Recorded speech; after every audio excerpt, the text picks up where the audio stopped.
do this morning, CNN reporting underlining that Donald Trump has a new legal gambit. He's back in court on Friday, but sources tell CNN he also wants to pit federal judges against each other in a bid to push his trials until after the November election. CNN's Caitlin Polans broke this story for us. Caitlin, I mean, we knew that it was all about delay, but this is the plan to make that happen. And there is a plan. Yeah. So the sources I've spoken with are saying that Trump really does not want these two federal criminal cases he's facing to go to trial. He has the New York hush money case on the calendar for the end of March, spanning into May. So that'll take up a chunk of his calendar in court.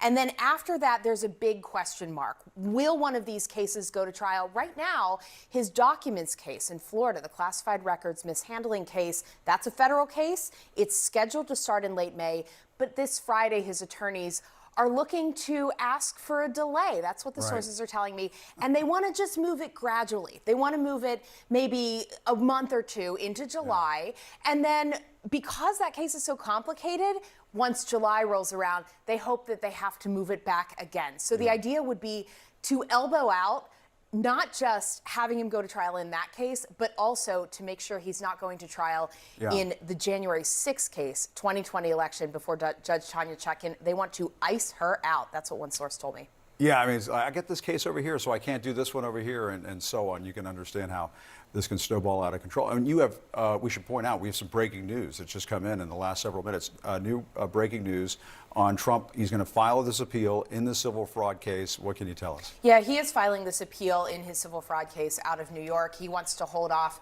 having to pay that $454 million, so it's $100 million in interest and the other judgment. The clock is ticking for him, so he is going to have to get relief pretty quickly. There's a 30-day window, basically, from last week where he's going to have to start paying that money, and he certainly doesn't want to pay it, and he also doesn't want to be banned from doing business in New York. Yeah, breaking but not shocking news. Not at all. We have our other legal eagle here. Paula Reed is here.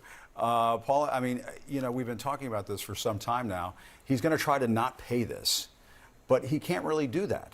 Well, it's unclear if he can pay it at all, right? Unless he's successful with an appeal, I guess. But yeah, I mean, he's going to appeal, but he still has to put up the cash or post bond, and it's unclear if he can do that. If you look at his current cash flow, he's not only dealing with this verdict, he also had the E. Jean Carroll verdict. So these are adding up, and it's just unclear if he has enough money in his coffers or, you know, if he is worthy in the eyes of creditors or his real estate portfolio to be able to do what he has to do here. It's just unclear. We don't know. Yeah, and the other thing we need to get into happening this hour, the Supreme Court is going to be hearing arguments in two landmark cases that essentially could open the floodgates to more toxic content on social media. I mean, anybody who has a phone obviously is concerned about this, but for parents who have kids are constantly worried about what's on these social media sites, this court could change basically the landscape for this. You're right, Jim. This case could change the internet as we know it, because here, Florida and Texas have passed laws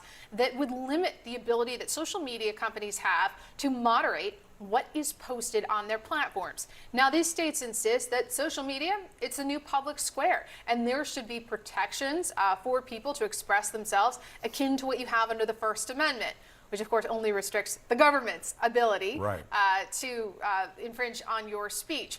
But here they argue that these businesses are so big that here they want to change the way that they are able to moderate their own platforms.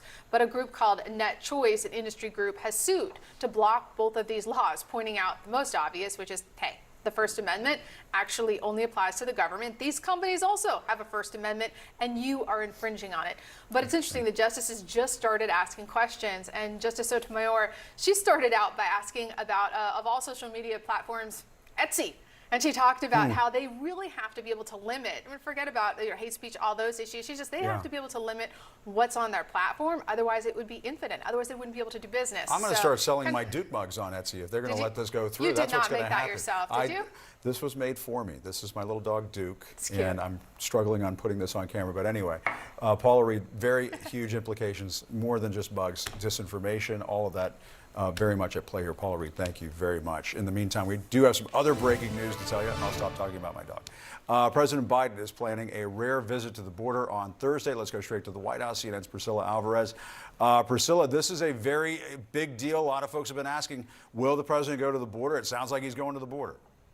He is. It's a pretty extraordinary move because not only is he going to the border, he's also planning to go on the same day that former President Donald Trump is also at the border. What this indicates is a White House that is trying to flip the script on Republicans and seize on the issue of border security, especially after that Senate border deal that included some of the toughest security measures in recent memory tanked because Republicans backed away from it with the encouragement of former President Donald Trump. The White House has been hammering House Republicans on this, saying that they were ready to take these really extraordinary authorities, some that would include shutting down the border, and that the Republicans just walked away from that. And we also know that after this fallout from the bill, the White House has been considering executive action to take on border security. So all of this culminating on Thursday in this visit to the U.S.-Mexico border by President Biden. He has visited the border before. He went to El Paso during his administration. He's going to a different part of the Texas-Mexico border this time around,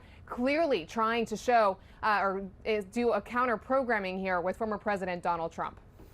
All right, fascinating. A lot of people are going to be watching that visit on Thursday. Priscilla Alvarez, thank you very much.